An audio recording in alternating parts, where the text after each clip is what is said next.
toca girar un poco la mirada y ver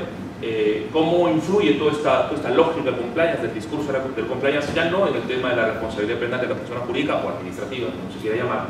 sino en el tema de la responsabilidad de los miembros individuales, algo que precisamente habíamos conversado ahora en los momentos previos a nuestra intervención. Y sin duda, dentro de las responsabilidades individuales, quien posiblemente tenga una función muy importante es el caso del oficial de cumplimiento. Además, figura que no está simplemente expuesta digamos, en los discursos sobre compliance, o en todo caso que está mencionada en la ley, quizás con otro nombre, el encargado de prevención, sino porque ya en muchas empresas hoy por hoy se cuentan con oficiales de cumplimiento, muchas veces con otros nombres, pero que evidentemente cumplen labores equivalentes, y sobre todo también porque muchas de estas empresas son empresas que forman parte de empresas con matrices en el extranjero, y ya por la normativa que tienen estas empresas matrices están obligados a contar ya como oficiales de cumplimiento en el Perú. Es decir, hoy, incluso si uno ve los círculos de cámaras de comercio o grupos empresariales, pues ya tienen su círculo de compliance, donde prácticamente todas las semanas hablan de compliance, y hay en estos participan oficiales de cumplimiento. Para poder abordar este tema, creo que es importante tener tres conceptos claros. Yo quiero abrir un contexto conceptual para poder entrar en el punto específico. Y lo primero es, bueno, no voy a decir que es el compliance, evidentemente es una lógica, da para un curso entero, más que para una conferencia, pero sí me gustaría resaltar una idea muy importante, y es que diferencia el tema de las personas individuales y de las organizaciones. Es decir, ¿qué es lo que asegura el cumplimiento de la legalidad en el caso de las personas naturales? Evidentemente una disposición interna de cumplir con la ley, ¿no? De hecho, algunas personas son enemigos de los compliance porque dicen que para ellos el compliance no es más que ser un buen ciudadano y no se necesita compliance. Pero a diferencia de las personas individuales, donde además el derecho y el Estado no puede intervenir por mandato de neutralidad ya desde Kant a determinar los aspectos internos de las personas, en el caso de las organizaciones, sin embargo, la inclinación al delito no está decidido únicamente a partir de la buena disposición que puedan tener sus miembros individuales, sino que muchas veces el contexto en el que interactúan estas personas individuales, aunque puedan tener una buena disposición de observar la legalidad, pueden ser factores que finalmente incentiven la toma de decisiones de carácter criminal. Y es por eso, además sin aceptar ningún tipo de mandato de neutralidad, es necesario de alguna forma configurar ese contexto de interactuación en las organizaciones para que las personas individuales, además de tener una buena disposición, no tengan factores que de una u otra forma puedan influir en las decisiones de cometer hechos delictivos. Por lo tanto, esto es precisamente el compliance. Es decir, el compliance es algo que definitivamente se entiende desde el punto de vista de las organizaciones y de la eliminación de aquello que en la teoría de la organización se viene a denominar como las culturas corporativas criminógenas, es decir, culturas corporativas que de alguna forma generan factores que no determinan, claro está, si partimos de la base de que los seres humanos en principio son libres, vamos a entrar en la discusión sobre la libertad y la cuestión ontológica, si es una atribución social, pero el hecho es que nos organizamos y el derecho parte de la idea de que las personas actúan libremente, y a partir de esa idea evidentemente el compliance no determina que no se cometan delitos. No hay ningún compliance del planeta que pueda asegurar cero criminalidad. Definitivamente siempre se pueden cometer hechos delictivos, pero sin duda sí controlar los factores del contexto que de una u otra manera puedan influir en las decisiones de cometer delitos. Primera idea, ese es el sentido del compliance. Segundo, ¿cuál es la naturaleza? Y esto ha tenido cierta mutación a lo largo del tiempo, y es importante poder tenerlo claro porque a veces los discursos se mueven en unos u otros planos y eso termina de convertir un poco, o sea, de hacer un poco difícil la comprensión del tema del compliance. Primero, el tema del compliance surge originariamente como un tema puramente ético, es decir, vinculado a una tendencia que en los años 90 vino a llamarse como el término de business ethic, y lo que impulsó fue una lógica de las empresas que estuviesen más allá de la pura maximización de los beneficios y que de alguna forma tuviese también una cierta base ética. Conceptos como la responsabilidad social corporativa y los principios del gobierno corporativo están precisamente vinculados a esa idea fundamentalmente ética. Y uno de los principios del buen gobierno corporativo, que incluso en la primera versión de la CONACEP del año 2002, entonces CONACEP, ahora SMB, establecía como uno de los principios del buen gobierno corporativo que los directorios implementasen dentro de las empresas sistemas de cumplimiento de la legalidad. Es decir, pero era un tema que tenía su origen claramente carácter ético. Los principios del buen gobierno corporativo no se imponían jurídicamente, no existía coactividad o coacción jurídica para la observancia de estos principios del buen gobierno corporativo. El siguiente paso fue darle a esto además un componente económico, es decir, ya no solamente es un tema ético, sino también puede tener ciertos efectos económicos positivos para la propia empresa. ¿De qué manera? En el sentido de que una empresa que tenga sistemas de cumplimiento de la legalidad tiene asegurado un manejo de las contingencias legales y con ello también, evidentemente, una inversión más segura para aquellos inversionistas que quisieran poner dinero en la empresa. Es decir, que para un inversionista resulta mucho más seguro invertir su dinero en una empresa que tiene sistemas de control de la legalidad y por lo tanto no tiene asegurado, pero sí por lo menos controlado sus contingencias legales y todos los daños reputacionales y económicos, a diferencia de una empresa que no tiene absolutamente ningún tipo de control de sus contingencias legales. Y la expresión más clara de este sentido económico fue precisamente la política del comply o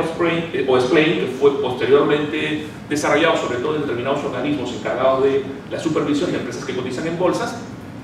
a los que les impuso el deber de informar si estas empresas seguían los principios de buen gobierno corporativo, ¿no? Primera cuestión, el comply, y si no las siguen, si no han podido adoptar estos principios de buen gobierno corporativo, incluido la implementación de sistemas de legalidad, entonces tienen que explicar por qué. Y es una información que se da a los inversionistas, para que los inversionistas tomen decisiones de invertir en función de estas explicaciones. Entonces, eso evidentemente tenía un sentido económico, más aún en mercados mercados de capitales, donde el factor especulativo, ¿no?, de proyección futura, ¿no?, tiene un factor muy importante en la propia determinación de los precios. Pero viene el tercer paso, ¿no? El tercer paso de los sistemas de cumplimiento normativo, que ya es darle una naturaleza jurídica, es decir, ya no solamente es un tema ético, ya no solamente es un tema económico, sino que ahora también es un tema jurídico. ¿En qué sentido? Bueno, en darle relevancia jurídica y por lo tanto consecuencias jurídicas a la decisión de implementar o no sistemas de cumplimiento de la legalidad o sistemas de cumplimiento normativo, como se entiende. ¿En qué sentido? En primer lugar, en un sentido positivo, es decir, como un estímulo positivo, y eso fue precisamente lo que sucedió en primer lugar con las Sentencing Guidelines de 1991, las sentencias americanas, que establecieron la posibilidad de atenuar la pena, es decir, como un criterio de individualización de la pena para las organizaciones infractoras, si es que, con posterioridad a la comisión de un delito, ellas decidían voluntariamente implementar sistemas de cumplimiento de la legalidad. Es decir, ya el cumplimiento de la legalidad, ya la implementación de sistemas de cumplimiento de la legalidad o sistemas de cumplimiento normativo tenía un efecto positivo en términos jurídicos de atenuación de la pena para las empresas infractoras. Y claro, esto ha dado el siguiente paso, he visto con sentido crítico para muchos de los que estamos aquí presentes, que es ya no darle solamente un efecto atenuatorio, sino incluso un efecto de exoneración de responsabilidad, que es precisamente la línea que de una u otra forma se ha seguido en las modificaciones que en los últimos tiempos se han dado en los países deudores del sistema europeo continental, que han implementado la responsabilidad penal de las personas jurídicas, fundamentalmente poniendo la vista en los casos de corrupción, ¿no? Es decir, el modelo peruano, el modelo español, chileno, que establece la posibilidad de una exclusión de la responsabilidad penal por la implementación previa a la comisión del delito de sistemas de cumplimiento de legalidad, modelos de prevención, sistemas de prevención, como se les quiera llamar, digamos que idóneos y eficaces, cumpliendo con determinados requisitos mínimos establecidos en ley. Pero hay ya el siguiente paso, que se ha dado en algunas normas como la SOX americana, en el que ya el estímulo jurídico, la relevancia jurídica al compliance tiene un sentido no positivo sino negativo, es decir, se establece la obligación en determinados ámbitos, en determinadas empresas de riesgo estructural, de implementar sistemas de prevención de delitos o sistemas de cumplimiento normativo bajo sanción. Si no lo haces, te sanciona penalmente. Es decir, ya se abandona el origen, que era un tema de autorregulación ético, a un tema ya de intervencionismo estatal, ¿no?, de comando y control. Es decir, ya de sancionarte si tú no cumples con implementar sistemas de cumplimiento normativo. En el Perú esto, por ejemplo, se ha visto con claridad en el caso del delito de lavado de activos, aunque la no implementación aún no tiene relevancia penal, sino fundamentalmente una relevancia administrativa. Bueno, ya me pusieron la tarjeta amarilla y vamos a seguir adelante. Bueno, yo voy a hablar con este contexto, que yo creo que con esto ya más o menos he generado un poco el contexto conceptual que me permite a mí entrar un poco en el tema, y es el tema de la responsabilidad penal que le podría alcanzar al oficial de cumplimiento, en tanto un miembro individual de la empresa, por los delitos cometidos en el marco de la empresa. Yo soy un defensor de que la diferencia entre acción y omisión no tiene relevancia normativa, pero en este caso, por razones positivas, lo voy a hacer porque quiero referirme fundamentalmente a la posibilidad de imputar responsabilidad penal a los oficiales de cumplimientos, no por haber intervenido activamente en la comisión de un delito, ¿no?, en el contexto empresarial o en la actividad empresarial, sino por no haberlo impedido, por no haber impedido la comisión de hecho, estando en capacidad de haberlo hecho. Claro, como soy un normativista, y eso lo saben, entonces en el fondo el criterio que voy a utilizar para resolver estos casos es el mismo que utilizaría eventualmente en otra conferencia si tengo que hablar de acciones, porque en el fondo es exactamente lo mismo, pero por razones explicativas y además porque de alguna forma nuestra legislación de alguna manera todavía sigue anclada la diferencia entre acciones y omisiones, necesito por lo menos hacer esa diferencia. Entonces, la responsabilidad evidentemente de un oficial de cumplimiento puede ser por acciones o por omisiones, y las acciones pueden ser a su vez dolosas y culposas, y las omisiones pueden ser, por un lado, propias, cuando existen omisiones puras que se establecen, como por ejemplo deberes de denuncia, o responsabilidad por omisión de denuncia, y ya responsabilidades, omisiones impropias o responsabilidades por omisión impropia, que fundamentalmente se busca a través de una cláusula de equivalencia a sancionar como si se hubiese realizado activamente la comisión del delito. Cada vez también puede ser entre dolosas y culposas, aunque un sector de la doctrina entiende que esto solamente podría aplicarse a los supuestos dolosos. Muy bien, si la responsabilidad es por las omisiones, entonces tenemos que establecer cuál es el contexto. O sea, desde un primer momento, cuando se formula toda la teoría de los delitos de omisión, se llega a la clara idea de entender que las omisiones no es un hacer nada. O sea, una omisión no es, o sea, no podemos definir la omisión como un no hacer nada,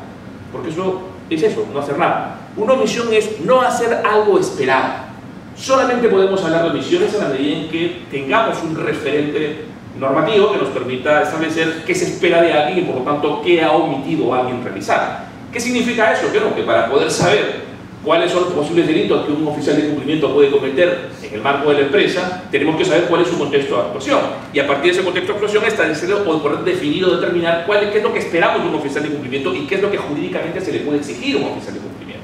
Y eso significa evidentemente tener una idea más o menos clara de lo que es el compliance, que evidentemente no lo pienso yo hacer en este poco tiempo que me queda, pero sí de manera muy general tratar de por lo menos identificar cuáles son las posiciones que el oficial de cumplimiento, o los roles que el oficial de cumplimiento cumple a lo largo de la implementación de un sistema de cumplimiento normativo, o de la adopción de un cumplimiento normativo. En primer lugar,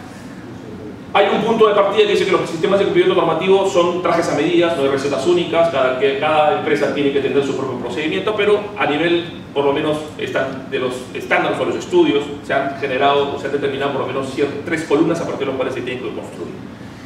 La primera columna, el primer punto de partida es la formulación de un programa de cumplimiento normativo, donde en principio el oficial de cumplimiento no tiene que intervenir. Es decir, se puede perfectamente realizar la primera columna de un sistema de cumplimiento normativo, que es elaborar un programa de cumplimiento normativo sin que esté un oficial de cumplimiento normativo nombrado.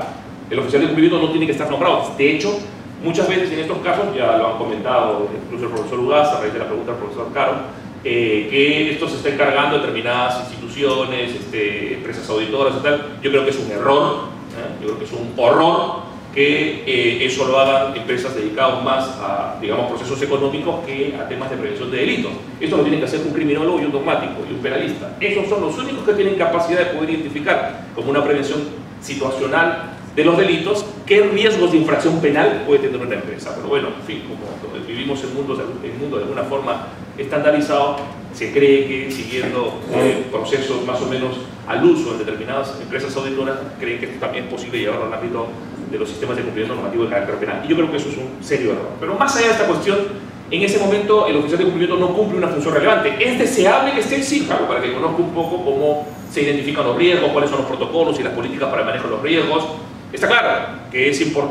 sería conveniente que un oficial de cumplimiento esté nombrado ahí, pero en ese primer momento de la formulación del programa de cumplimiento normativo y del establecimiento de los distintos protocolos y políticas para controlar, para mitigar los riesgos de infracción de leyes penales, no es importante que exista un oficial de cumplimiento.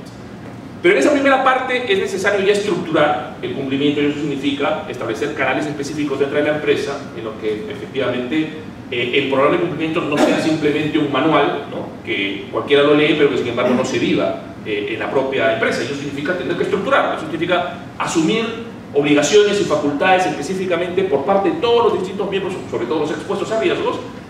para mantener esa cultura de cumplimiento. Y además, y esto es lo más importante, la institución de una persona que se encargaría precisamente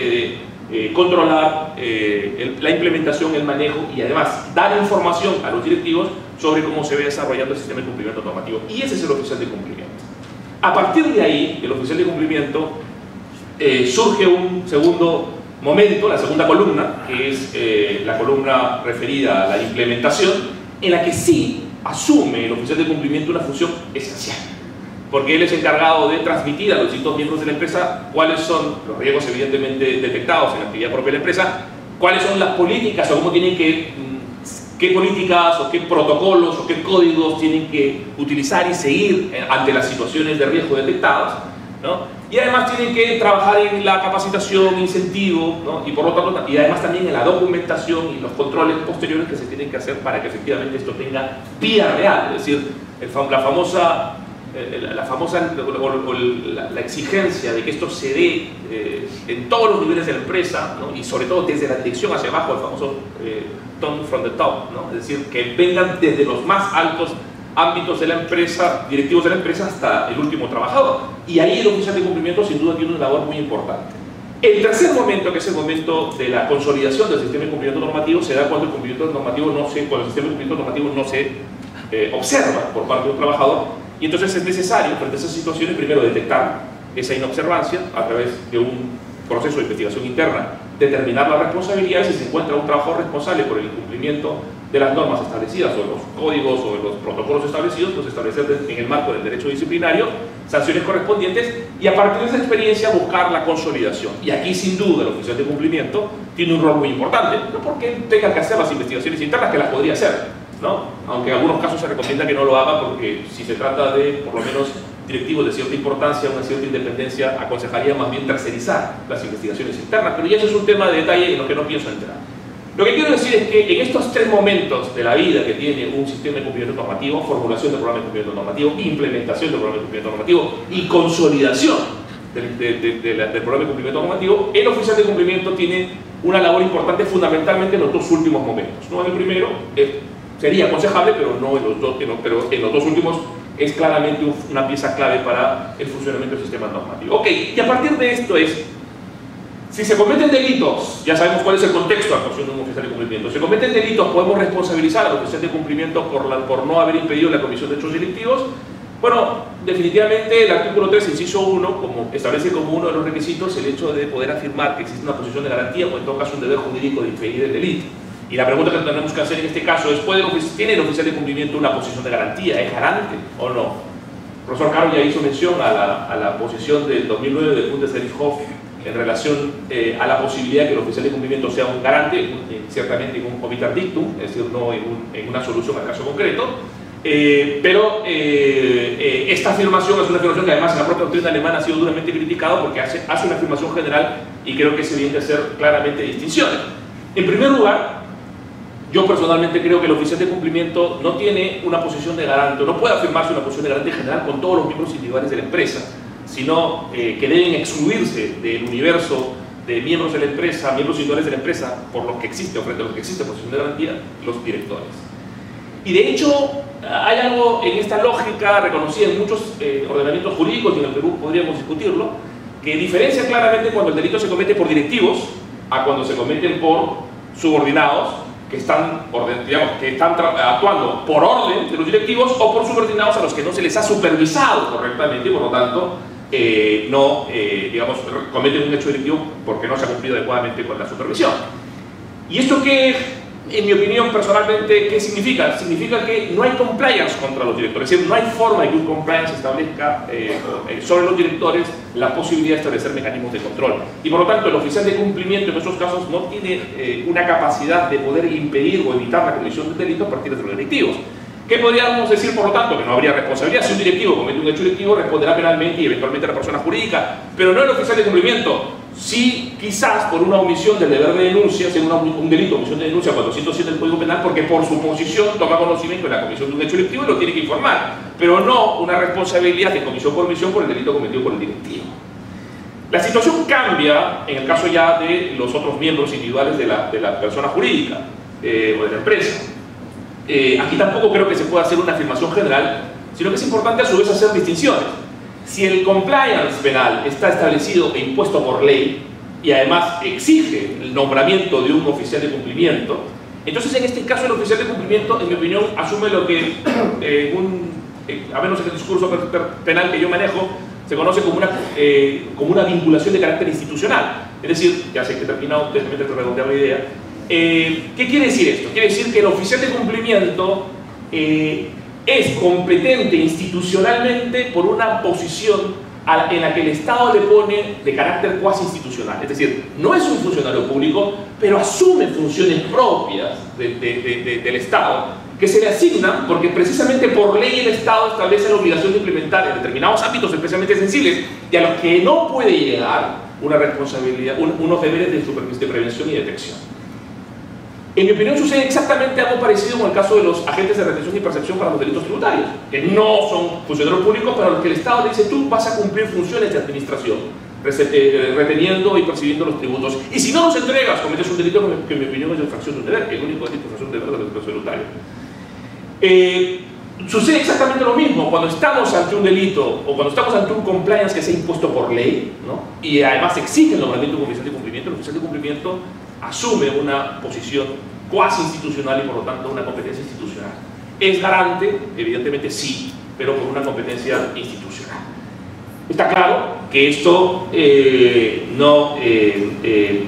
digamos, excluye la posibilidad de discutir si es legítimo convertir a los privados en extensiones del Estado. Eso es algo que se ha discutido mucho en el tema del lavado de activos. O sea, ¿tiene legitimidad el Estado para obligar, para convertir a los privados en órganos de detección y de información? Discusión político-criminal en la que no voy a entrar. Pero lo que quiero decir es que si el hecho es que es así, y por lo tanto, si esa posición existe, creo que a partir de eso se puede construir una responsabilidad de carácter institucional.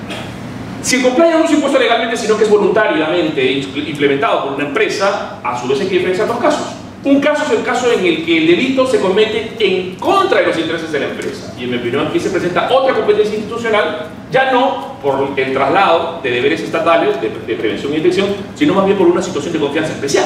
Es decir, hay también una competencia institucional y por lo tanto hay responsabilidad penal en comisión por omisión, pero ya no amparado en la institución estatal o de los deberes estatales delegados, sino más bien en una confianza especial por la cual la empresa, en la protección de sus propios intereses, no para el oficial de cumplimiento, y frente al cual existe evidentemente un compromiso. Si por el contrario el delito afecta a terceros, evidentemente el oficial de cumplimiento no tiene un compromiso frente a los terceros, los tiene simplemente con la empresa, pero no frente a terceros, y por lo tanto no podríamos extender esa competencia institucional a los casos en los que el delito pueda afectar a terceros. La pregunta es, ¿puede generarse aquí, ya negadas las posibilidades de competencias institucionales, podemos afirmar en estos casos competencias por organización? Y aquí hay una gran discusión en la doctrina. Algunos sostienen que no es posible porque al oficial de cumplimiento no se le delegan funciones directivas y por lo tanto no tiene capacidad de poder evitar la realización del delito. Lo único que hace el oficial de cumplimiento es decirle al directivo: oye, hay que cambiar esto porque si no se van a cometer delitos. Pero al final la decisión de cambiar las cosas y por lo tanto impedir la comisión de delitos es del directivo, no del oficial de cumplimiento. Sin embargo, a pesar de que no tiene una posición de garantía originaria basada en la posición de garantía del directivo, sí, en la doctrina, y esto es una posición que yo personalmente acepto y con esto yo concluyo, creo que es posible construir una posición de garantía a partir de la delegación de funciones de información. Es decir, el directivo dice: yo no puedo, o sea, yo tengo un principio, el directivo tiene lo que se conoce, en los 80 en Alemania se conocía como la Allzuständigkeit. Yo soy competente de alguna forma por el control de todos los riesgos. Pero si yo tomo decisiones de delegación, entonces esa función de delegación hace que mi competencia ya no sea por el control de esas actividades específicas delegadas, sino simplemente por competencias de fiscalización y control, lo que se conoce como control activo. Y ese control activo, cuando yo como directivo implemento un modelo de prevención y nombro un oficial de cumplimiento que se va a encargar de supervisar, entonces mi control activo pasa a ser un control pasivo o un control reactivo. Es decir, solamente voy a intervenir cuando tenga información de que las cosas no están funcionando bien. Por lo tanto, si el oficial de cumplimiento no cumple con su función de darle información al directivo de que existe una situación de riesgo en la que existe continuidad delictiva o existen nuevos posibles hechos delictivos, etcétera, etcétera, y eso le impide al directivo tomar la decisión correspondiente para poder impedir que eso se cometa, entonces creo que en esos casos hay una responsabilidad penal en comisión por omisión, pero no una competencia institucional como en los casos anteriormente mencionados, sino una competencia por organización a partir de la delegación de las funciones específicas de información. Ahora, si esto es dolo o culpa, o si esto es autoría y participación, se los dejo para una siguiente conferencia. Muchísimas gracias.